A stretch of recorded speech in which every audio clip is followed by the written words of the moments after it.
Okay, let's not even get into no intro. Let's just go right into the news. All right. It's been all around the fucking internet, the Cody Rhodes thing. So, Yes, sir. what do you want to know about it? Everything. As weird as that sounds. Okay. Moment one. Okay. So, remember we reported on this podcast months ago, months and months and months ago, probably like almost a year ago, that there was some detention between the EVPs. And people Yeah. were like, nah, it's not real. Never happened. And I was like, okay, maybe we were wrong. Oh, no, that's not true. It actually was some tension. Like, all of that shit, like, led up to this thing. Because it started there. Then it was the Cody lost power. And then it was like, he just was there. He just was there. He wasn't doing nothing. He wasn't getting booked. Because remember when the thing came out when Tony Khan was like, no, I have all the control over the book. I'm running the show. I'm booking everything. He took power away from Cody. So it was like, he's doing it. And it was like, okay. And shit just kept happening in waves. And it was like all these little things that led up to Cody going, you know what? I'm done. Like, he was like, either you pay me a lot more money or whatever the fuck, but I'm done. And they said, no, we're not going to pay you any more money. They were like, he was like, all right, I'm done. So that's how that played out. Now, automatically, there's a bunch of fans that's going, this has to be a work. This has to be a work. This is a work. This is a work. Like, the only reason I really want this to be a work is because I want people who are close to this situation, who are reporting, saying, oh, the people who think this is a work is idiots. Like, I can't believe you're so stupid to believe that. I want this to be a work so bad, just so those people can be like, damn, it was a work, they got us. Oh my God. Like, I want those people to be like, oh shit, they actually got us. But the bad part is, it's not a work. It's not. That's the bad part. Yeah. The fuck. That's the bad part. So, a lot of people have been like, oh my God, this is like the downfall of AEW. I'm not going to say it's a downfall of AEW. It's not, because AEW is going to survive.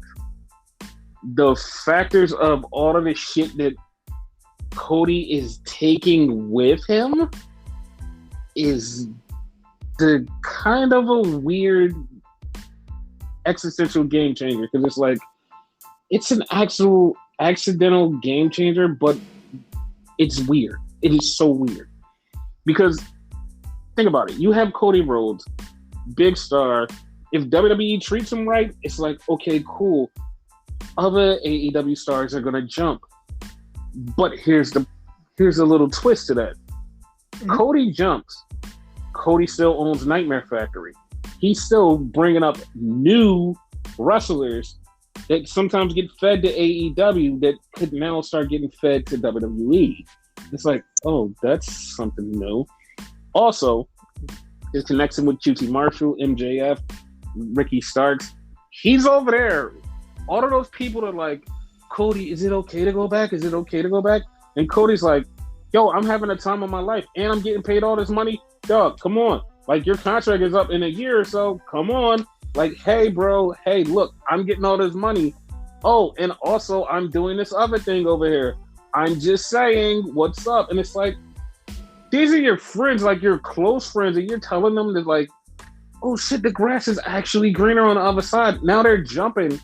And it could be like this legit game changer if WWE plays their cards right. It becomes a game changer where this starts to turn into the actual war where people were leaving and jumping shows. And it turns into like, this could change WWE for real. This could like change everybody's favor and be like, oh, okay, well, we do want to go to WWE. It's not going to change the fan perception. None of the fans are going to change. It's just going to change the wrestler's perception. And that's all that matters. Because the fans, I have seen the fans go from degenerate idiots to fucking psychopathic nerds. It was the weirdest fucking thing because as soon as this broke, everybody was like, "Oh my god, this can't be real! It can't be real!" And of course, Tony Khan put out the email, "Hey, all y'all get on social media and just say how much you love Cody and tell him goodbye." So everybody did that. It was like, okay. And then all of the fans, like, you had half of the fans going crying, like, "Oh my god, AEW's dead, Cody! How could you do this? You killed the company!" And I'm like, dog, the company is good. Like, what the fuck are you talking about? They're like, "Oh my god, you type of like traitor and shit." Yeah, like they went to this like extreme level of like, "I hate Cody. Cody, how could you do this? You killed the company. You built this company to run away from them. Why would you go back?" And it just got really fucking psychopathic. It's like, dude, what the fuck? Like, why are you like this? And then it was like the other side, the WWE fans was like, "Oh, cool, like bring Cody over." And it was like, because it was like, I'm not gonna lie, I did see a couple of fans like, "Yeah, come on, bring him over. Yeah, like, yeah, you know that it's better than WWE." And it's like, no, like, chill, like he's only here for the money. But the other fans, like the hardcore deep down fans, and just like us, were like, "I don't give a fuck if he comes over here. I'm still not really a fan of his." It's like, I don't care. Yeah, this is a big moment. This is a game changer, but it's like, do I really give a fuck about him? It's like, it's not doing nothing for me. It's not making me go like, "Oh, I'm gonna watch more WWE," or like the product more. It's like, And you know, like the people who actually had fucking like legit real criticisms of Cody are literally, and some of them were WWE fans, some of them weren't, but they are still with the same mindset of, we still have a bad taste in our mouth for this guy, even though he's going to the company that we like. And it's like, we still have a bad taste in our mouth. And it's like, it's just the weirdest reaction to him leaving. Like, I can't believe that people are actually just like breaking down and going mental over this. And it's just like one person on the internet that is like still to this day is still fucking just talking about, "Yo, this is a work. You guys are so dumb. This is all a work." And I'm like, dog, like in the first 30 minutes, I'd have been like, "Yeah, it's a work." And fucking 3 days after it comes out and everything that has fell out through this, it's like, no, this is not a work. This ain't it. This ain't it, pal. It's like, but it's like, it's not a work. It's not a work. And like I said, if this is a work, they have me. They have me, and they have all of the smart people. Like, if this is a work, it's definitely working. But this is not a work. Now, there's like things that falls out with the Cody move. From what I've already heard, there's no immediate plans to use Brandy at all. So that's a godsend. Yes. And Cody is going to, like, from what I've heard, if he does sign with WWE, he's going to be factored in WWE in a big way, in a big, substantial, huge way. And like I said earlier, if he is featured in that huge way, it sends a message to the other stars like, okay, if I jump, I'm going to be okay. They're not just going to bury me and I'm going to die. This could potentially be a big change, but at the same time, it's like one of those things you don't see coming, and it happens, and you're like, oh shit, that happened. This will make this shit like a legit war, I think.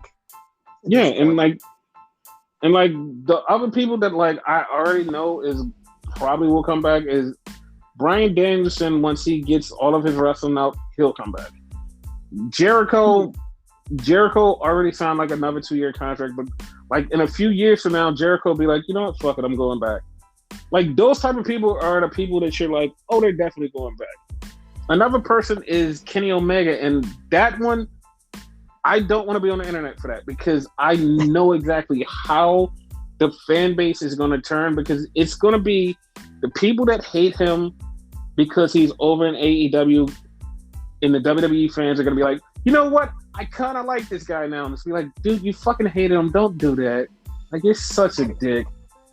And then it's gonna be the fucking AEW fans gonna be like, they want to just kill themselves because it's like, oh my god, like our hero leaves, and it's like, it's okay. Like, I didn't understand this. Like, I didn't understand how people just put Cody on his pedestal and was like, you're leaving, you're killing the company. It's like, are you not gonna watch? Like, seriously, are you not gonna fucking watch? Like, what are you talking about?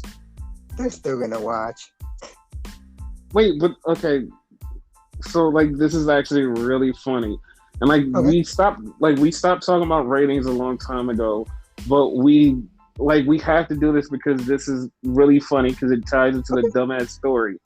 Because it was a story, and Meltzer and Brian were talking, and they read an email, and Brian goes, like, he reads the email, and the guy says, me and my friends are going to stop watching AEW because Cody's gone. We feel like he betrayed us, and he left.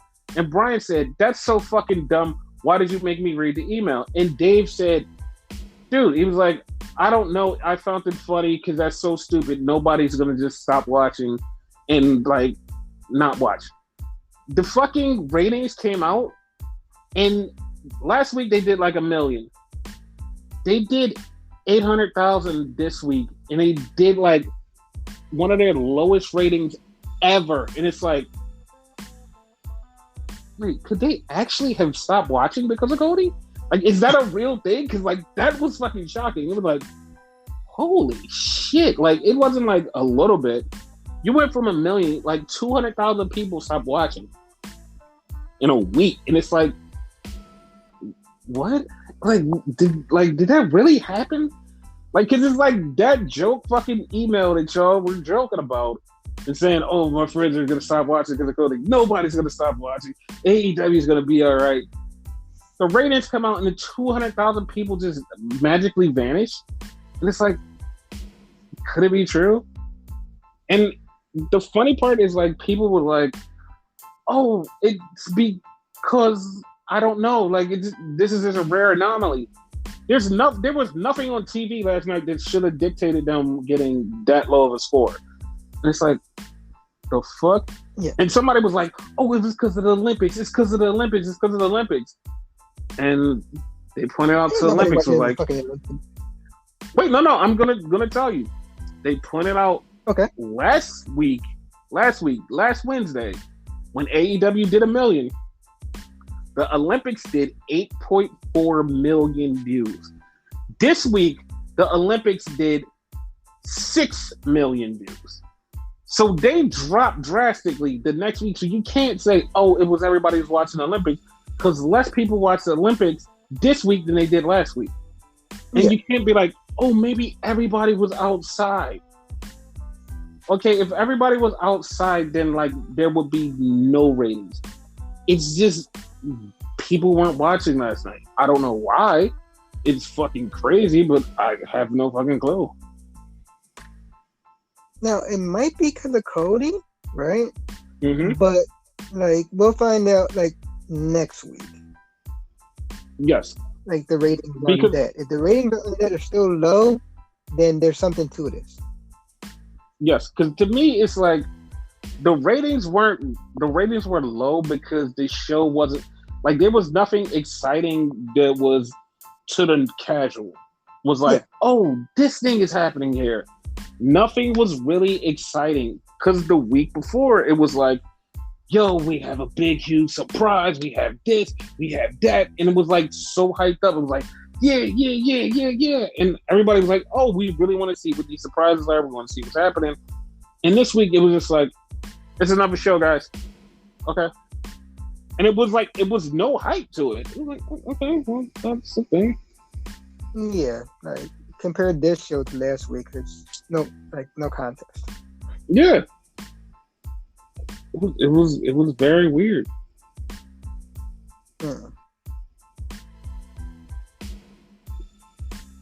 Very interesting, to say the least. Yeah, it's very interesting, and like I said, to the people who are like, "Yo, with him leaving, it like is gonna be so bad. It's like I immediately when he left, I was like, this is gonna make the show bearable. I'm gonna actually be able to enjoy AEW without the fact of Cody and Brandy there. But then, as soon as the show opened up, it was with CM Punk sitting in the ring. It was like, okay, well, I retract my statement immediately. It's bearable. That happened. That was fucking funny that day. Yeah, because it felt like, because like Cody is one of those things like he's just annoying and like he's just there and he says the wrong thing. He started to try to rehab himself and be like, yo, I said some stupid shit. I'm not that way anymore. I'm trying to be this guy. I thought it was this. And still to this day, the fucking dumbass internet still thinks they were just booing him because it was cool. And it's like, no, he said some stupid shit. That's why they were booing him. Yeah. Like, and him going over to WWE, he's going to get a pop because everybody's going to be like, oh shit, it's Cody. Where have you been? Especially the ones that haven't watched him. And like the ones that have watched him be like, oh shit, he's over here now. But it's going to be a thing. But then once people start really looking at him and be like, yeah, if he keeps saying dumb shit and his wife keeps saying dumb shit, it's going to be like, you know what? Get him out of here. Get him out of here. But like they won't need that publicity, you know what I mean? No. WWE's keeping him. WWE's keeping him. They're gonna love him. It's the fan base is gonna be really fucking dumb about it. And like to me, like I'm like I already said I'm not really the hugest fan. Like I did like we started giving him a pass when he was like doing the whole trying to rehab himself. If he keeps going with the rehabbing himself and saying the right thing outside of the ring, it's gonna make me like him inside of the ring. Be like, yeah, like I do like Cody. Like I love him. Yeah. Like, but you have to say what you mean and mean what you say, and not just say no dumb shit. Grow the fuck up. Like, they could monitor like his promos and all that, so they won't have that mishap and whatever. You know what I mean? Now, him outside, like Twitter or whatever, he fucked up there. You know what I mean? I don't foresee him fucking up again like he did in AEW with that point. Yeah, no, that's the thing that bothered me was like his outside stuff. Like it wasn't even the inside stuff, but it was like his outside stuff and the dumb unawareness that he had inside the ring from the stuff outside the ring. Like every time he dragged something from the outside into the ring, it made me like him less. It's like, dude, what the fuck, dude? Like, and like I was mid on Cody like for a while because he went from like this guy to like I'm super excited to see him leave WWE. I was watching him like in Impact, in Ring of Honor, and New Japan, and going like, yeah, he's kind of dope. And then it was like a minute there where he just like totally leaned into his own ego and arrogance, and it was like, I'm not a fan of that. And he just kept leaning into it and just like getting worse and worse. Because it was like he was turning more into the Bucks, which he's like super close with. He was leaning way more into their ego and assholeness, like inside and outside the ring, where I was like, you know what? Cool. Like I'm gonna leave that alone. And that's how I started the downfall of my like of Cody Rhodes. Because he was way humble at one point. Yeah. Like when he first left, I understood his arrogance and ego for being held down in WWE and them not seeing nothing into him. And I'm like, yeah, because I thought he was going to be world champion. When he went to Impact and he started kicking ass, I was like, yeah, this is kind of cool. He went to Ring of Honor. He had his little swag. I was like, all right, I like that. He went to New Japan. I was like, yeah, this is cool. Once he started hanging out with the Bucks and started catching their personality, it was like, yuck. It's like, yuck. I didn't like it. Yeah. But back to AEW. So, Punk starts off the show sitting in the ring, and he calls out MJF, and he's talking about how much he wants to fight MJF and he kept bringing up Piper in Portland, and he challenges MJF to a dog collar match.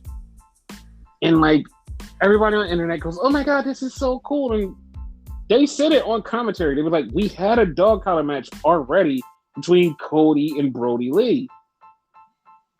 And then like the people was like, "No, but like this is different. This is gonna be MJF and CM Punk at the pay-per-view in a dog collar match."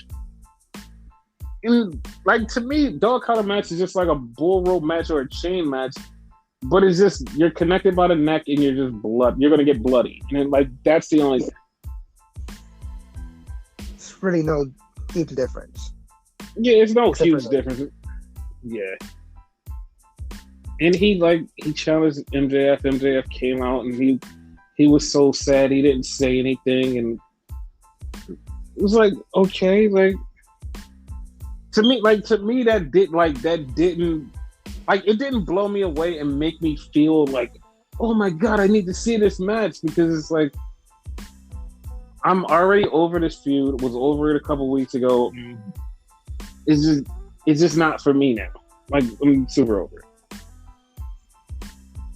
Like him beating Punk, like in that, like with Wardlow interfering and all that, that should have been the last match, in my opinion. No, but you knew that it was gonna be more because he did the cheating and all of the bullshit, and that's how he got there. So you knew it was like, it's gonna be more. No, of course you see but it like, coming, but you know what I mean? Like it should have ended there. Yeah, it should have been that way, but it's like. Whatever, dude. Like it totally fucking just like I said, I'm not a huge fan of it. It's not something, but it's the first thing at the pay-per-view.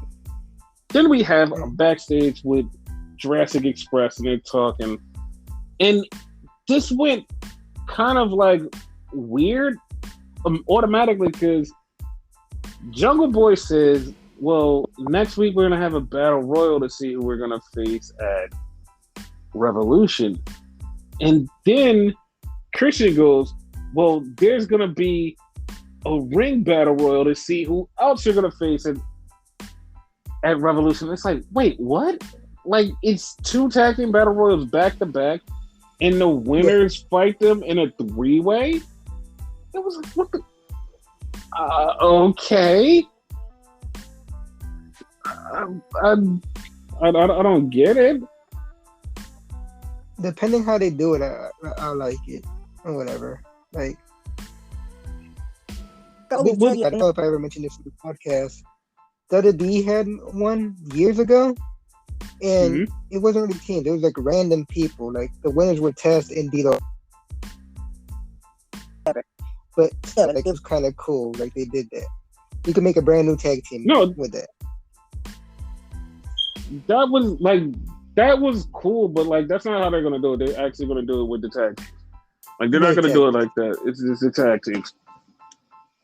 It's just the tag teams. Yeah, not cool. I mean, we'll talk about it later on. So then we have Bryan Danielson versus Lee Moriarty, and it was a awesome match. Yes. It was a really awesome match. Like, I love that match. I think it was like probably one of my favorite matches. Well, it was definitely my favorite match of the night, but like it was super cool. Typically these matches were like not my cup of tea like that, but like this was match of the night. Yeah, I love this. And the funny part about it was like it was a lot of people who never saw Lee Moriarty was like, oh my god, like this dude is super cool. And I'm like, yeah. And at the end, Bryan beats him, and Bryan shakes his hand, which is basically him saying, hey, I want you in my dojo. And then Moxley comes out. Moxley cuts a promo on him and says, listen, we were supposed to fight a couple years ago at some place, but you didn't show up or something happened that we didn't have a match. And like, this is like, okay, this is what bothered me and fucking pissed me off like so bad. It pissed me off to like no end. because he said that, right? He said we never had our match. So automatically, the stupid ass internet fans was like, they never wrestled before. Oh my god, this is a dream match. They never wrestled before, and I'm like, are you fucking kidding me? Like, because as soon as I heard him say that, I was like, oh my god, I hope people don't take this the wrong way. And people immediately took it the wrong way, and it's like, dude, they had matches before. He's just talking about this one specific match that they didn't have that he's saying Brian ran away from. And if you read deeply into it, the only reason he said that was because they didn't have the match because Brian got signed. That's why they didn't have a match. So he was trying to insinuate that he ran to another company just to escape him. But people are like, they never had a match. It's like, what the fuck? They had a match. They had a fucking match. They had a couple of fucking matches. It's like, what are you talking about? Like, it just bothered the fuck out of me. It's like, I can't believe people are this stupid. There's footage out there. Like, you could easily find it. Yes. And the whole thing was, Moxley was like, dude, do you want to form this thing because you're scared of me and you know you can't beat me? Or are you really serious about this? And he said, either way, you're going to have to take it in blood. And it's like, okay. Okay. Like, so they're going to have a match. And even they're going to wind up being a team after this, or they're just going to be fighting each other. I don't know, but they're going to have a match at Revolution. So, like, to me, it was like, I feel like this is counterproductive. And I know people are like, what do you mean it's counterproductive? It's like, it was supposed to be an ultimatum. Like, either you're going to fight me or we're going to team. It was one of the two. It was supposed to be an ultimatum. I was like, nah, that's not how we're working. We're not working like that. Like, what the fuck? That's so weird. Two things with that. That brings back. Mm-hmm. I forget the name of the movie, mm-hmm. which is probably this quote: "There will be blood." Remember that quote? So yeah. Regardless, there will be blood. Second off, but the commercial they show on that, "Porque no los dos." Why not both? They could fight and be friends. Yeah, but to me, it feels like it was. It feels like it was too much, and it was a waste. And I just, I didn't like it. Yeah. We had a Keith Lee promo where Keith Lee was talking about how cool he is and how cool it is to be here, and he's really cool. He was like, okay. Wasn't mad at it, but it was like, okay. We had Wardlow versus Max Astor from the Acclaim. And of course, Wardlow did beat him, but it seemed like it took him a while to beat him. And then both of the Acclaim jumps Wardlow, and Shawn Spears does nothing. It's like, what the fuck was you out there for? Like, you did nothing. That's going to come back to haunt him eventually. Watch. Oh no, it's definitely gonna come back to haunt him, because when Wardlow finally turns, like, it's gonna happen. Which of the two is gonna get worse, your opinion? Shawn Spears or MJF? Shawn Spears is gonna get his ass whooped, but MJF is gonna get like the worst of it. Okay. And it was funny because, like, with Wardlow winning, Wardlow actually qualifies in that battle royal. And what was funny, after the match, Wardlow like beat the shit out of both of them. Then Shawn Spears runs in and hits them both with a chair while they're dead. And it's like, dude, why would you do that? And Wardlow got pissed off. Like, dude, what the fuck are you doing? It was crazy. That's the reason he did it, steal the spotlight. Like, yeah, I hit him. See? Look at me. That type of thing. But no one cared. So then we had a backstage promo with Britt Baker, Mercedes Martinez, Jamie Hayter, and Britt's telling Mercedes, you have to end her tonight. Then the dude from Cobra Kai, what's his name? What's Cobra Kai dude's name? I forgot, But he's basically the Cobra Kai sensei, the original one, not the one they got now. Yes, because he told her finish him. It's like I was like, okay, well, yeah, all right, that's what's gonna happen. Like, it's a cool little crossover, but like, yeah, okay, whatever. So then we go to the ring, and we have Hangman, and he's out there talking, and he gets interrupted by Steve Dorsey, baby. And Steve Dorsey says that Hangman was the lesser known Adam, and I'm like, that's 100% true. And anybody who says otherwise is an idiot and have no memory, because that's 100% true. Which is why they changed the Hangman. Exactly. And I'm not saying that taking a dig on Hangman. I'm just saying that because it's an actual thing that happened in fucking Ring of Honor. It was like, no, we're gonna change his name because we have an Adam. So they're talking about their old memories and like how like Steve is like, well, Hangman, you've always been number 2, and I've always enjoyed you. I like you. I think you're very cool, but I'm going to beat you for the title. And Hangman's like, you're not going to do shit. So basically, he starts to challenge him for the show, and Steve leaves the ring, but Red Dragon show back up. Red Dragon beats the shit out of Hangman until the Dark Order comes back. Also, during that, Steve Dorsey mentions that Hangman has no friends. He has no friends. The Bucks left him. The Dark Order left him. But Steve Dorsey has a lot of friends. And Hangman should be his friend. He's like, okay. That's interesting. Because I feel like that should be the other way around. Adam, Steve, as it were, shouldn't have any friends. Yeah, but Steve has friends that hate each other because they all want to be Steve's friend. But Hangman has friends, which are the Dark Order, that saved his ass and was out there, and 10 looked like a fucking monster and just beat the shit out of all the security. So kill people. Yeah. So Team Insurrection came down.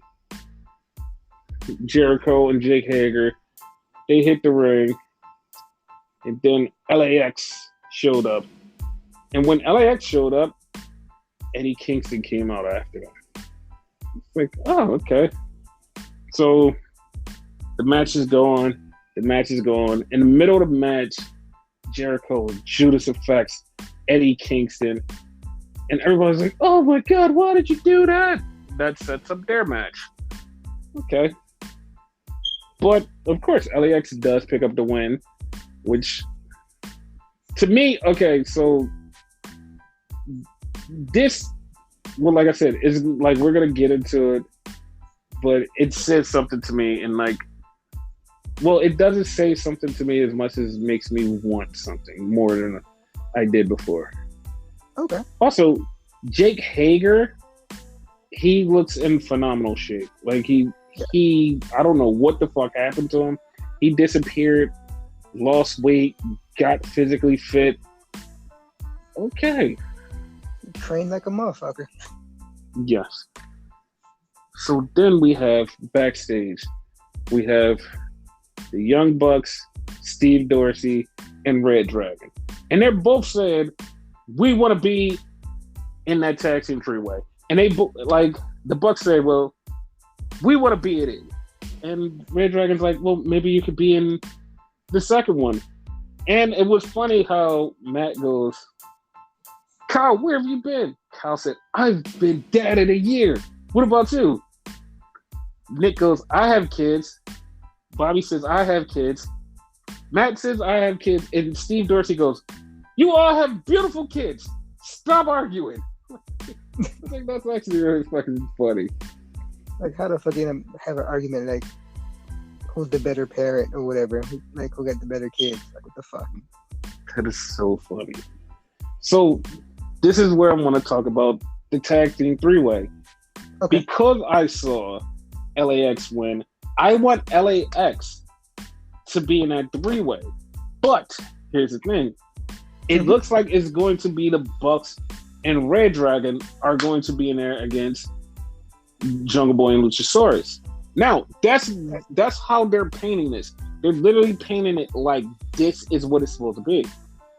Now, what if it wasn't how it was supposed to be? What if one of those two teams, Young Bucks and Red Dragon, cost the other team a spot in the match, which leads to later on down the line a tag team match between them?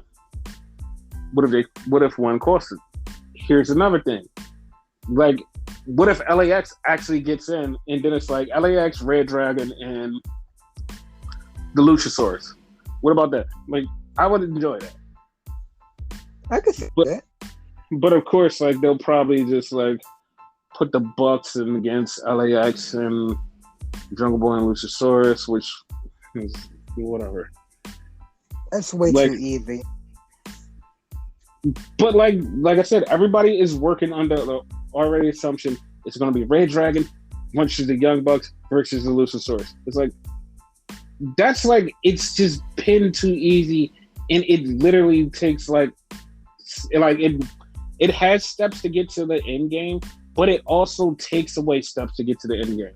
Because if you take away one of the teams costing the other a spot, that elongates the story to later on. You put them in this three-way where they bump up against each other. It's like whoever loses comes out to like, I want to fight you now. And they're going to have the tag team match. It's going to speed it up very quickly. But if you add extra steps, it elongates it to the fact where people are going to be more anticipation to get to it later. Like if you just go straight to it, like, bam, here we are. Next step is this. If you elongate it, we can stretch this out to double or nothing. Not to mention you had the like side story of Steve Dorsey in it. So yeah, like all of that is gonna play out, and like because I know this won't happen. If Steve Dorsey wins the world title, that sets up the extra step for the whole Kenny Omega coming back. What if that night Steve Dorsey wins and Red Dragon wins, and they have the titles like they did before, standing there with all the gold? It would be, and then you just have the waiting of Kenny Omega to show up eventually. Be officially the Paragon, because that was supposed to be a thing. Yes, no, I think once something cool happens, they solidify their names as the Paragon. Yeah. So yeah, I'm all cool for that. So then we had Thunder Rosa versus Mercedes Martinez in a no DQ, no disqualification match. A lot of people did not like this because they were like, it's a lot of botches in this match. I didn't like it. And it's like, I'm gonna say that I kind of agree with you guys for once. Not wrong. It wasn't the best match, and that's a shame because I like both of these people a lot, and it wasn't the best. And Thunder Rosa wins, which sets up that Thunder Rosa versus Britt Baker match that we've been talking about. The funny part is we predict stuff that AEW is going to do because we see it down the line, but AEW is nah, we're going to give you a elongated story to get there, so you have to wait for it. You totally are right, but you just have to wait for it. Eventually, the whole Cody and MJF thing, how long did that shit take? Oh, it took a long time. So after Thunder Rosa wins, she's down on the ground and she shakes Mercedes Martinez's hand yo, you're cool. Then here comes Britt Baker and Rhea and Jamie Hayter, and Sensei from Cobra Kai says, finish her! So they beat the shit out of Thunder Rosa, and Mercedes is like, dude, what are you doing? So Jamie Hayter just clocks her from behind, Jamie Hayter should be banned from AEW events. Just saying. She beat the shit out of her and laid her out, but she should definitely be banned. She should be banned. And I'm officially voting to ban Jamie Hayter from all AEW events now. No more. But why, Viper? Why? She comes out looking like that. I'm not allowing it. Not allowing it. Won't allow it. That is too distracting. Too distracting. You gotta go. So then we had House of Black preview, and the House of Black is there, and they say we're just waiting for our last member. And right behind you see somebody that looks very familiar to Buddy Matthews. Yep. We have the Switchblade Jay White cut a promo. And his promo is basically him saying that he's gonna murder Trent Beretta. And he basically brought up like the whole him and Kenny thing and like everything, and it's like, oh, like they're kind of teasing the future.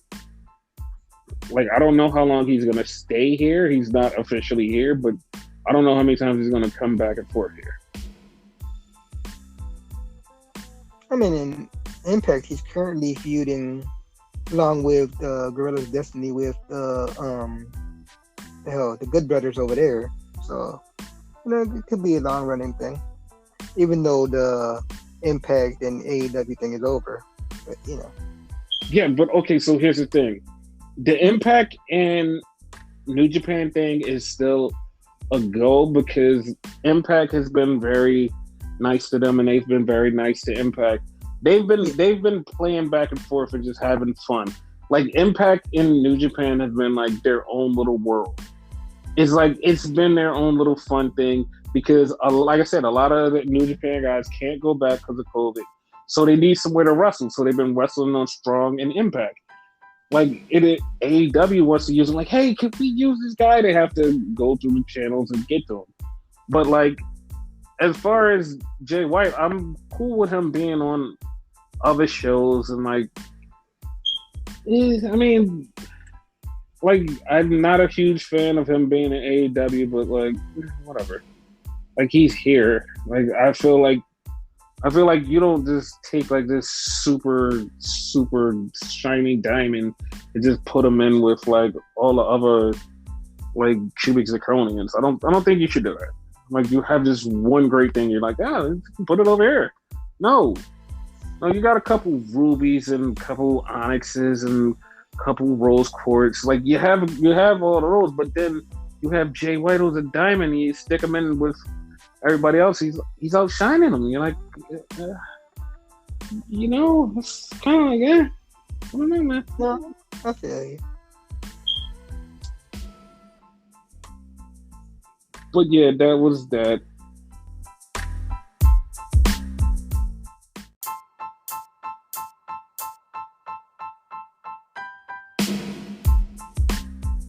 Then we started off with we went to NXT, which was Vengeance Day.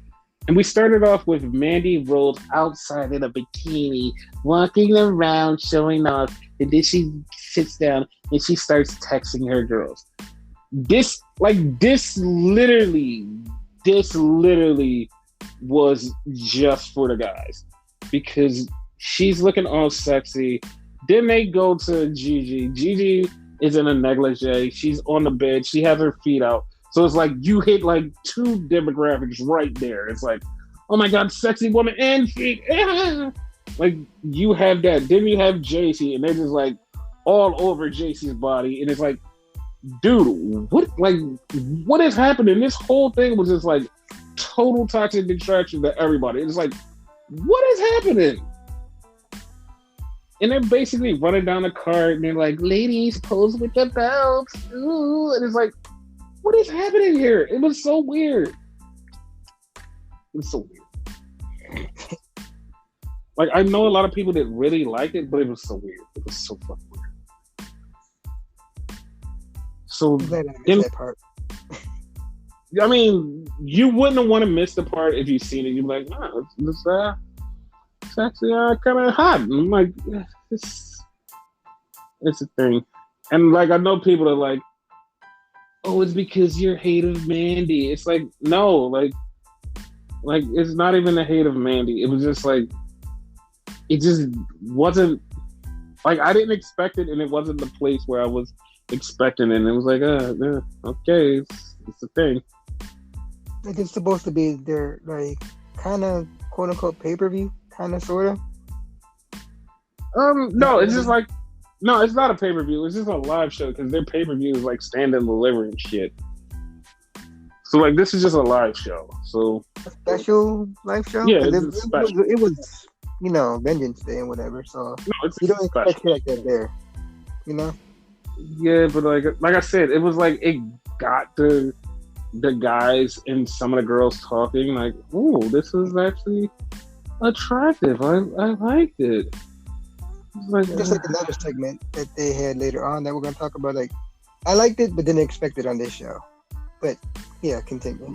Yeah. But then we had the cage weapon match with Pete Dunne versus Tony D'Angelo. It was a match. I'm not gonna say it was really good. It was a match. I kind of like zoned out halfway through it, and Pete Dunnerson did win. Still word up to you, like this was mid. Yeah, it was.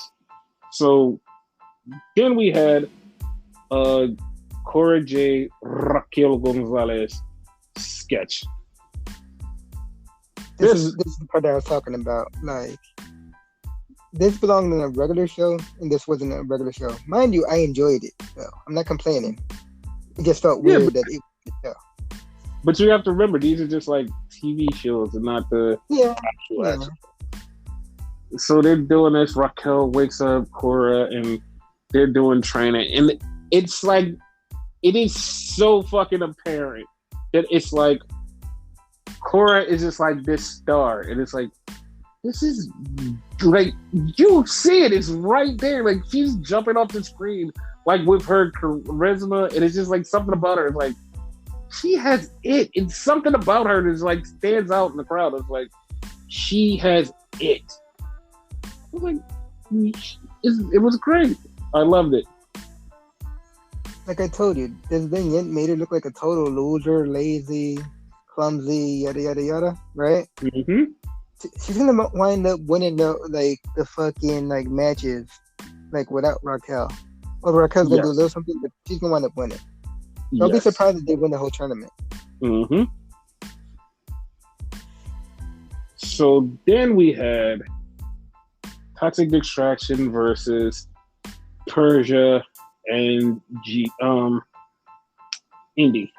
Now, I'm gonna call the dude out because dude is all over Twitter. Everybody caught you. You got caught in 4K. I'm gonna call you out, but I'm also gonna say you're not wrong. Because when Gigi was coming out, dude stopped what he was doing on camera and looked, just like total look. I'm just gonna say you're not wrong. You're not wrong. Like I'm not mad at you. You're not wrong. You got caught, but you're not wrong. You could have been a little more subtle, but you're not wrong. Fuck it, I'll get caught too. Like I said, you're not wrong, but you got caught. That's it. So they had the match, and I actually thought Persia and Indy was going to win this match. I really did for some reason. Yes. But Toxic Distraction actually won. I actually wanted them to win, Persia and Indy, but in the end, I'm glad they didn't. But didn't. So yeah, like that's the thing. So then we had what is her name? I forgot her name. Mary Miller backstage, and she's like, Wendy, come on, be my tag team partner. Be my tag team partner. Come on, be my tag team partner. And Wendy's like, well, I don't know. And so she says, I'll get back to you. Amari walks away, and Wendy just goes, yeah, and gives her a thumbs down. She's like, I need a tag team partner. and she sees Dakota Kai, and she goes, "Hello," and she goes over to Dakota Kai. This like this like this solidified me as like a huge fan of Wendy because like she is like something about her is just like her character is dope. It's just really fun. And she's like she's telling Dakota, she's like, "Yo, me and you team up. Yo, what's up?" And Dakota keeps looking over to the side. Was like, she's like, "Hey, should I team up with her? I don't know." And like, Wendy's like, okay, well, when you two get this cleared up, I'll be waiting." Okay. That was fucking hilarious. Yeah, Wendy, like, she had the it factor. Like, she played this character perfectly, and the character she had before this, in my opinion, at least, was perfect. You know what I mean? Like, she could do anything, I think. Any type of character. Yeah, she has it. She's another one, just like Cora, just like jumps off the screen. Like, they have it. Like, they have it. It's like something about them just pours out that they have it. And like, yeah, they just have something. Like Mello. Mello has it. Mello and Trick had it. Like, they have it too. And it's like, damn, like they really have it. Yep. So then we have Broke Money at the bar. And the dude is talking, and he's talking about his date with Kaden Carter. And he said, "Dude, she said she loves me like a brother." And he was like, "Dude, that's not good." So he's like, "Bartender lady, come over here." And he tells her what she said, and she's like, "Dude, you got friend zone." He's like, "No." I actually enjoyed that. It was really cool. Like, and the bad part is they're starting to grow on me. They're literally starting to grow on me. I'm like, okay, I see what the appeal was. I see that. Yeah. So then we have the dumbest segment here. LA Knight comes out to get arrested. And dumbass Grayson Waller comes out and says, "All right, guys, time to arrest him." And then he's like, "Well, you can't arrest me." "Wait, why can't you arrest him?" "Because you violated a restraining order and you hit me." "Wait a minute, no." "So that means the restraining order is broken." "Oh no!" And then they just start fighting. It's like, what was the point? Like, this is so stupid. This is so stupid. Question to you, right? Answer. Is this realistic? Because I've seen other segments similar to this, right? Mm-hmm. Where the cops fuck around and arrest the other person. Like Grayson Waller had got arrested. Okay, that is a wrestling thing. That's more of a wrestling thing where they just go, "Oh, you violated? Well, we're arresting you because you violated the violation." Haha. Like, "Oh no, I'm in trouble." In the real world, that's not how it works. Like, if I had a restraining order on you and I went over to your house and beat the shit out of you and then said you violated the restraining order, because I have the restraining order on you, they'd be like, "Oh, well, then he's in the wrong. He's getting arrested." Haha. And like, it would take, like, yeah, you would get arrested. And then like years later, when they review the case over the judge, they'd be like, "Well, you went over to his house to fight him. So, I mean, after arresting him for 6 to 8 months, we'll let him out because you violated that. So now it's nullified." Like, okay. I'll keep that in mind when you actually do have a restraining order on me. I'll have one on you at the same time, so we're even. Yes, it just nullify everything. Basically. So then we have a backstage segment with Indy, and Dexter comes and grabs Indy, and they leave. And then Duke Hudson, he takes Persia Parada, and they both leave. So this year is why I'm glad that they lost, because like this would not be a thing if they had to take the titles. I mean, it could have been, because like what if they would have celebrated and that would have happened? I mean, yeah, they could still do the dissension thing, Yeah. but this makes it faster, I guess. Mm-hmm. So we had a match of the night here, which was Mello versus Cameron Grimes, baby, for the North American Championship. This match was really good, like really good. Like they both could go, but for some odd reason they exceeded my expectations. Yeah, it's like Mello really has been not missing his shots. He's really been shooting. Like it's not a gimmick anymore. Nope, not at all. And Grimes have always been good. Mm-hmm. So okay, so I know this isn't a thing, but if you're like looking at it through like every different avenue and metrics, like you would like kind of see it and be like, was that a thing? Okay. So they did the Dusty thing for the Dusty Cup Classic, and they kind of did like this whole Dusty Rhodes thing, and they pulled it back and it was like, wait a minute, like they don't usually do this, and it was like, did they do that because of the Cody thing, or like was this like just a regular thing? I'm gonna say the Cody thing because that was like kind of off or whatever. It was nice, mind you. Like I'm not complaining. Mm-hmm. Now I doubt you're complaining too, but like it had to be a Cody thing. Like basically, like Sweden. See, we're praising your dad. We're talking about your dad. See. Yeah, that's what it felt like to me. It was like, this is kind of a little bit extra. Yeah. And then we went backstage to talk for the women because it was Kaylee Ray and Io Shirai, who get along very well, more than Io Shirai and Zoe Kravitz. Kravitz? What the fuck? Sorry, whatever. Zoe, whatever. Yeah, so I see them eventually go on a heel and beating up Zoe when Zoe comes back. Yes. So then we did have the finals of the tag team tournament. This actually was also second match of the night because they fucking tore it up. The Creed brothers and MSK, they fucking tore it up. Like I was kind of expecting, but I wasn't expecting the match to be this good. I was like, oh shit, this is actually really fucking good.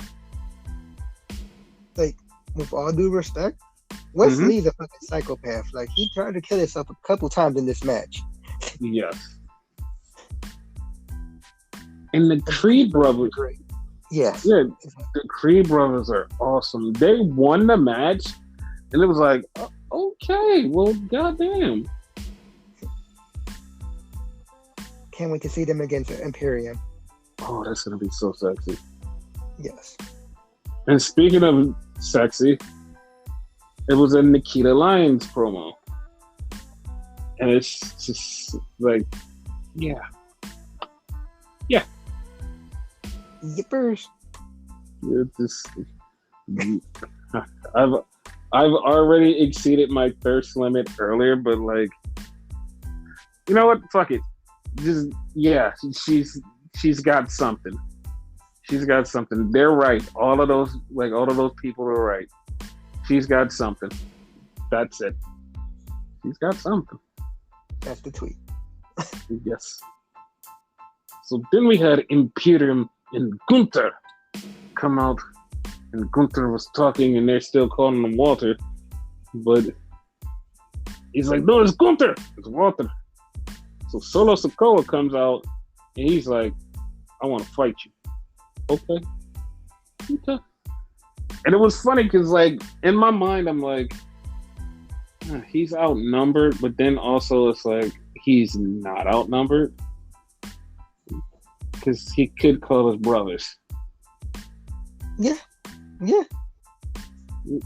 Because something was very apparent that it could happen because Dolph Ziggler showed up right after this with his Toxic Distraction shirt because he's following Mandy everywhere she goes, and he's talking about how he wants to be NXT champion. Okay. So it could very well happen. Yeah. Yes. I'm fine with it, actually. Yeah. Mm-hmm. So then we get to the main event, which is Santos Escobar with his tribute to the LWO, the LDR thing for Legado del Fantasma or Revolution, whatever the R stands for. No, I think it is LDF. I'm actually just dyslexic. But Yeah, and he came out and he had a poncho on, then he took it off and he had on tribute Eddie Guerrero tights. Fucking awesome.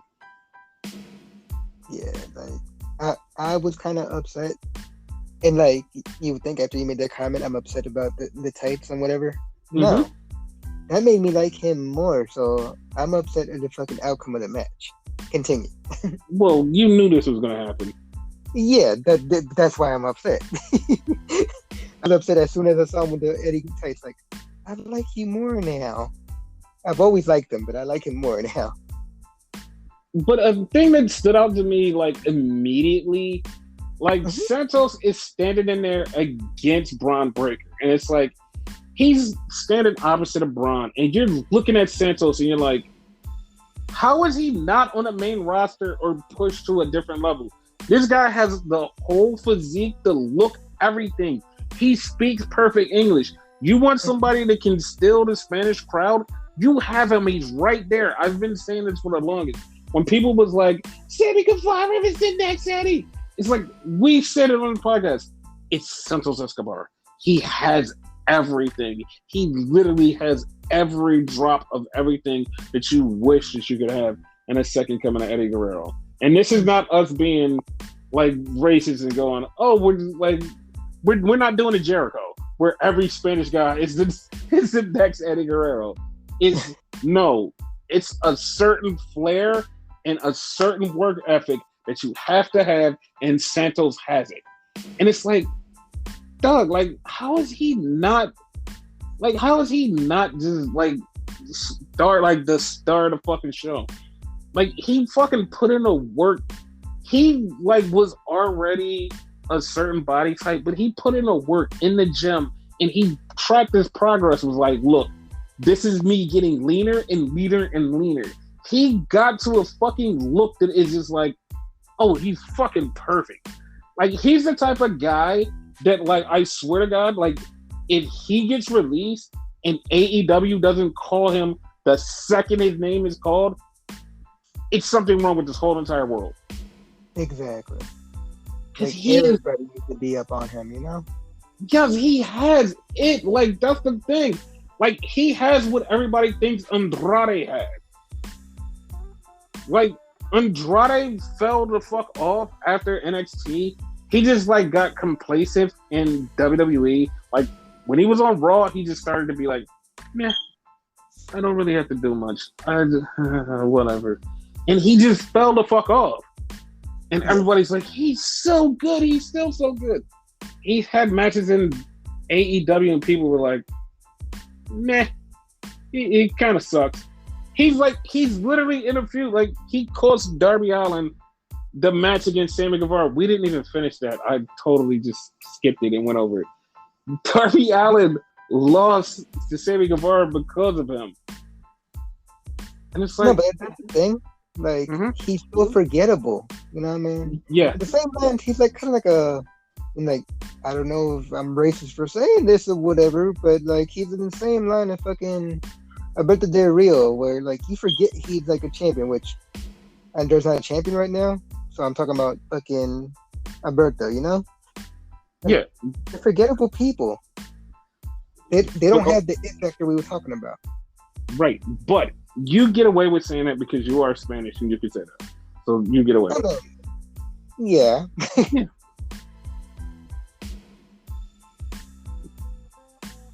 But back to the Santos Escobar and Braun Breaker match. It was a really good match until Ziggler got in it and Ziggler super kicked Braun. And Santos couldn't pin him, and it was just like, and of course, Braun Breaker finally wins, and it's like, okay, well, whatever. Oh, Ciampa came in for a save too. So. Yeah. All that kind of ruined it for me a little bit. Yeah, but, it did for me too. Yeah, it was alright. Yeah, it was alright, but it's like it ruined it for me. It was. I totally wanted Santos to do more, but it's like, whatever. Yeah, because he wasn't winning, but at the very least, Mm-hmm. Yeah. So then we have Monday Night Raw. It started off with Bob Lash, and he's calling out all his other opponents for the Elimination Chamber. They all come out one by one. They all start talking and then blah, blah, blah, and yada, yada, yada. And then Brock comes out last. And Brock comes out, and it was so fucked up because as soon as Brock came out, you can tell who was like, okay, I understand the assignment. And everybody starts slowly backing off like, I'm just going to slide out of the ring. And this motherfucker, dumbass Austin Theory, comes up to Brock and he gets murdered for it. It's like, that was your fault. I have to correct you on one thing, right? Mm-hmm. Like, fucking Seth, I only saw two. Seth Rollins, he went out there gently, like, no, but I don't want nothing to do with it. He walked out. Motherfucking Riddle, he said, fuck that shit, and eliminated himself from the fucking Royal Rumble. He dipped out, jumped over the top rope, he disappeared. You didn't see him since. But the funny part was, like, you didn't see AJ leave. Because AJ slid out the ring, too. And, like, he was like, all right, I'm just going to go over here. So, yeah, it was like, these motherfuckers, they knew what was up. Riddle was the funniest, though. So then we had the Street Profits versus Dolph Ziggler and Robert Roode. And Ciampa was doing commentary. Ciampa threw water in Dolph's face, helped them lose. And it was like, okay, well, that solidifies their feud. We have the Arcade Broga party in the back, and they're just doing stuff and whatever. And yeah. Randy part of it. Yeah, I was just about to say, Randy didn't want any part of that. So I was like, okay, well, that's the thing. I'm not mad at it. It was weird. Wasn't mad at it. We had AJ Styles versus Damian Priest come up. But then we had a thing backstage. It was Kevin Owens, and he started talking about Texas and like him being in Dallas. Here's the funny part. Like last week, it happened. Like he was talking about Texas and how much he loved Texas. And then all of a sudden, he tweeted out something about Texas. And like they said, does Texas love Kevin Owens? And like, to me, like, all right, to me, it was already audible in my head. Like, why does he keep talking about this? What is the Texas connection? What is the Texas connection? And like, I'm trying to wrap my head around it. And just like, as that's going on, it pops up. Was like, yo, Steve Austin is going to wrestle Kevin Owens at WrestleMania. I was like, oh, that's why that happened. He was setting up for the Stone Cold thing. It's so apparent. Oh. Makes sense. Because like I said, last week, he mentioned Texas in an offhanded remark, and it was like, oh, that's a thing. And then like this week, when you find out that Stone Cold is coming, and then his beef with Texas, it's like, that's why it makes sense. That's why it makes sense. I'm like, okay, got it now. I understand. It's going to lead into like the stunner thing too. Yeah. I think that's exactly why it's going to happen with him and Kevin, because it's going to be the stunner, just a stunner off. Yeah. So we had a match that it wasn't pointless, but to me just was really stupid, because It was a good match, but it was stupid in the concept of the match. U.S. title match: AJ Styles versus Damian Priest.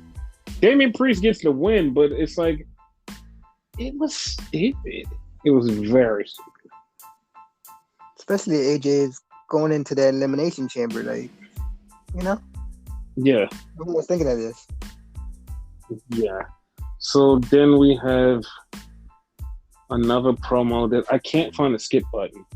And the doctor is there and he's talking to Alexa. It's like, I have your toy. Do you want me to fill up your toy? I can fill up your toy. And it can be just like last time. Do you want it like that? And she's like, uh-huh. And then they cut. And we go to Almost for some reason. Because Almost is facing the Hurt Locker business in a handicap match. It's like, sure. Just to be clear, the Hurt Locker is the one that was handicapped in this fucking match. Yeah, no, because he beat the shit out of both of them. So then we get the scene. We get the setup to the scene. We get Reggie and Dana on a date for Valentine's Day. It was so beautiful.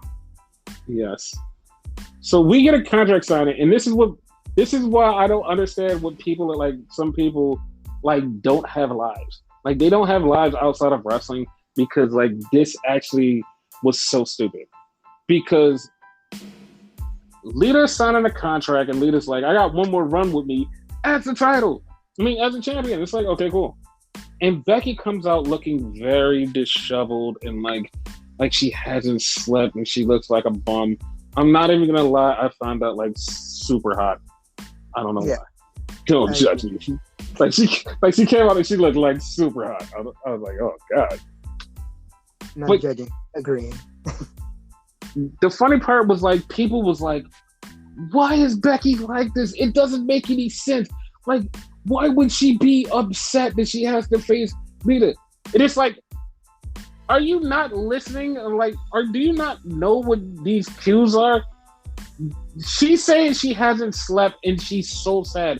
And people are like, why? You're the champion. What? That doesn't, like, oh, it's because Lita's getting in the way of her going to WrestleMania.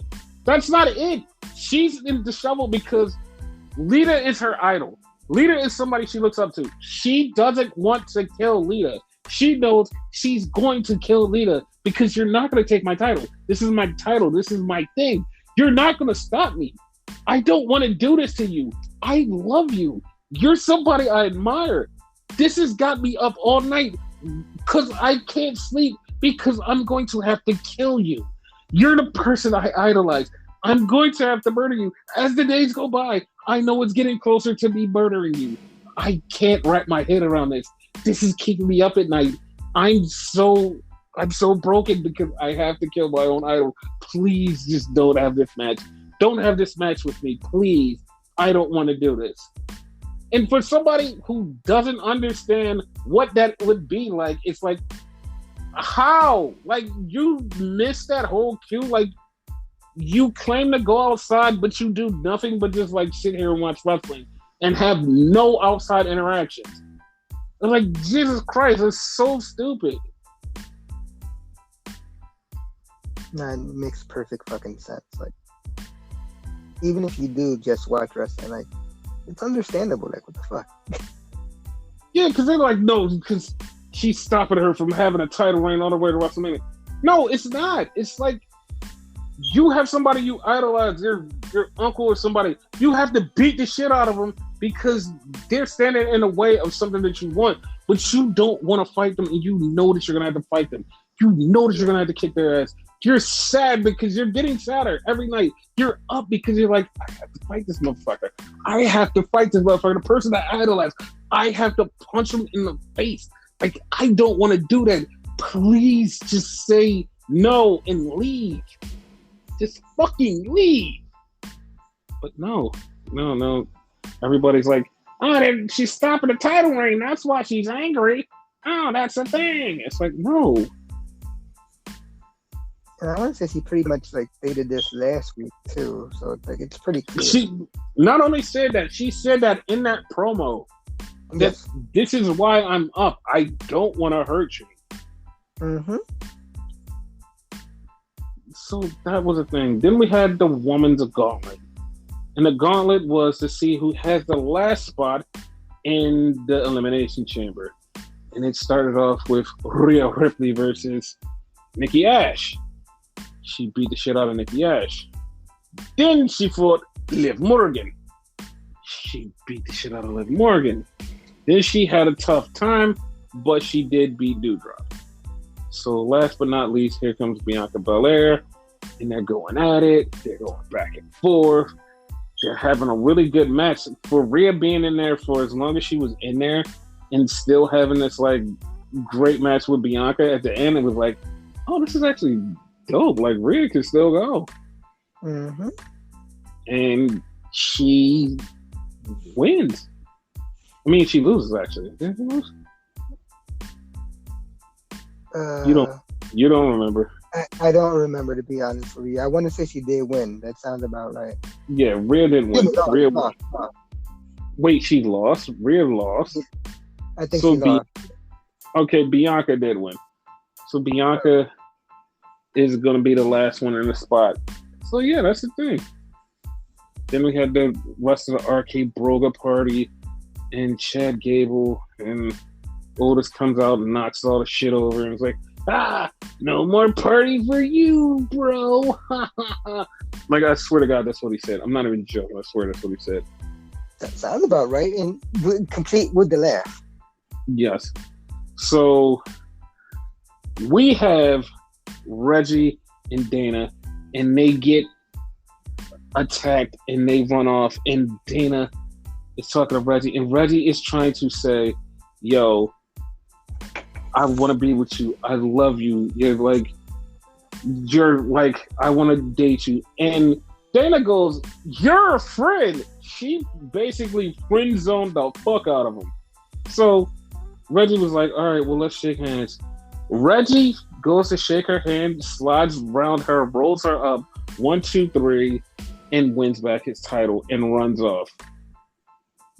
And it was so funny, like, everybody who was mad at this was so mad because it's like, that's so stupid. It's like, no, you've never been in that situation in your life then where you had somebody that you really liked and you told them that you loved them. It's like, yo, I want to be with you. And they just immediately friend zone you. And then you just like, all right, whatever, bye. And like, you've never been in that situation. You've never been that shitty guy.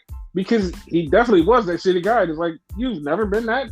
Like, you can't be like that super awesome where you're like, I've never done that. Two of the funniest parts of this are Troop at the end. Happy Valentine's Day. And then like the guy comes, like the waiter comes with the fucking check. Like Dana had to pay for the check too. Pay for the dinner. That was so funny. So then we get a fucking tag team match with the Mysterios in the Alpha Academy. And it's like, okay. And then Maurice and Miz walk out. And of course, Alpha Academy win with the Miz's help to set up Miz versus Rey Mysterio in Saudi Arabia. Yeah, that's fine. And the funny part about that is, like, before they even announced the match, as soon as that happened, I'm like, oh, this is going to lead into a match. My dumbass was like, oh, it's going to lead into a match at WrestleMania. Nah, it's leading into the match at Elimination Chamber. Then, God. yes. So then we have back in the fucking therapist's office, the doctor has used Alexa's toy, and Alexa is now happy, and she's ready to go out. She's ready to leave. I swear to God, like, I must have fast forwarded too much because I missed this part because we just got to the end of it and like it was like, yeah, thank you. You made me so happy, dog. She had on different clothes than what she had on in the beginning. So, like I said, I must have fast forwarded way too fast. And then and then at the end, she played with the dodgeballs, and then she left. And also, right after that, she says, "I'm the sixth person in the elimination chamber." Ha ha. Okay. Well, that's a ha ha, I guess. Yeah, that part is cool. That she's gonna be in the elimination chamber. So. Okay, because you think that she's abandoning her darkness and going back to her cutesy wootsy Daisy Dootsy. I don't know yet. that was funny. I don't know yet because like as of right now, it seemed like it's gonna be like a weird combo, like Undertaker's Trinity type of thing. But I don't know. Like you know that saying, like hope for the what is it? Hope for the best, but expect the worst. So that's where my mind at right now. I'm expecting them to go back on it, but you know, hopefully they don't. Okay, MJ. Yeah, I'm gonna say we're not gonna know exactly what she is completely until after Elimination Chamber. Because Elimination Chamber, you have to remember everybody is going to be all covered up. You're not gonna know what her actual gimmick is until she gets back home. So don't worry. Not till Raw. Did they go to like come back like right after no, she's gonna be back on Raw. Okay. So then we had Seth Rollins versus Randy Orton. It was a good match until the end where Riddle and the Alpha Academy come out and all those guys come out and fuck everything up. And then Seth actually gets the win. And it's like, the fuck? Like, it's too much. Like, you could have just had a clean win, but like, whatever. Yeah, interference is not always needed. Yes. So, throwing this out there, 2 scenarios, spinning out of this match and spinning out of some other stuff. Just two scenarios. How about long-term booking storytelling? You have Randy versus Cody, WrestleMania 38. How do you feel about that? I'm okay with that. I don't think they've ever had like a good one-on-one match because I want to say they had like a jobber match where Cody lost quick or whatever, maybe interference or something. Yes. Because this is a whole different Cody, so like it would be good. Yes. See, I would be for that, but there's another one. What about Seth versus Cody? You know what? That's never happened before, and that's gonna be fucking awesome. Yes. I actually prefer that one. Yes. So yeah, like that's the thing. So okay, there's supposed to be another Steve Austin size superstar surprise coming to WrestleMania. Who do you think it is? Steve Austin size star. Like everybody's like, oh, it has to be The Rock, but like he would only be there just to like set up the match for next year. And he's always in the purpose bigger than Stone Cold, so yeah, I would probably say Triple H. Like that's what I was thinking too. But like at the same time, Hunter is like, you know, I don't want to say like, oh, he's this and that, but like, I mean, yeah, understandable. So but like that would also be a fucking huge ass thing. You have Hunter show up, and then he faces Cody, and everybody would be like, "Oh my god, what the fuck? This actually happened?" That would actually be fucking cool. But I automatically just jump to Shawn Michaels because like if Shawn shows up, that'd be great. I know people are like, "What do you mean?" If Shawn showed up and they gave him either the right opponent or just let him fuck around and just like do some dumb shit. It's in Texas. Shawn Michaels is from Texas. Like that's the first person I'm going to. Other than the Undertaker, it's Shawn Michaels. Like it's Texas. Like it's Texas. It's like right there. That's actually perfect. Only reason I didn't think of him is because like his last match. Yeah, but like this is just me from like somebody who just loves doing stuff. If Yeah, my last something that I did, even though I came out of retirement for, my last something was like not to my standards and not as good as I wanted. I want to outdo it. I want to fix it. I want to fix this shit so bad. like So take it. yeah, exactly. So that's why it's like Sean would be a strong possibility. Yeah. Yes. Okay. Yeah, I'm with you on that. Yes. And before we go, I do want to say that WWE did reach out to Roxy, and she should be coming into WWE. Well, it's like a few things. She should be coming into WWE soon. Also, AEW signed 16-year-old wrestler Nick Wayne. And I know you're like, what the fuck, a 16-year-old? Nick Wayne, dad was Buddy Wayne, who was a wrestler. He was an indie wrestler, and he trained a lot of people. He passed away a few years ago. Nick Wayne is his son, and his son has been wrestling in the Defy. He's been wrestling there for a little while. And on Sunday, or I think it was Sunday or Saturday, he had a match against Christopher Daniels. He lost, and then Darby Allin came out and offered him a contract at AEW. So when he turns 18, he's going to be part of AEW. And I'm just like, okay, like I actually have no bad takes with that, because he's actually kind of good, and it's like I have no bad takes for that, like none at all. I'm like, all right, yeah. So last thing, well, two last things. 205 Live is dead. Renegade has gotten his witch. Yeah, I was gonna bring that up. Yes. Yeah. It is now called Level Up, which actually brings me to my wish that friend of the show, Quinn McKay, is now signed to WWE, and she will be the announcer on Level Up. So, there.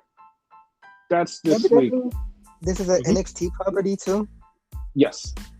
Yeah. It is definitely an NXT property. Oh. Because, like, it's basically what 205 was in the last couple of months, but it's just basically them using NXT wrestlers on 205 Live, but none of them was 205 Live, and a lot of them were girls. And it's like, because it was like at the point where it's like, dude, it's no reason for any of this. Like, the fuck, there's no reason for this. Like, why are we at this thing? Why? Like, Jones was there. Yeah, and it's like, why? Like, why are we here? So yeah, it's like that's where we're at. So, you know.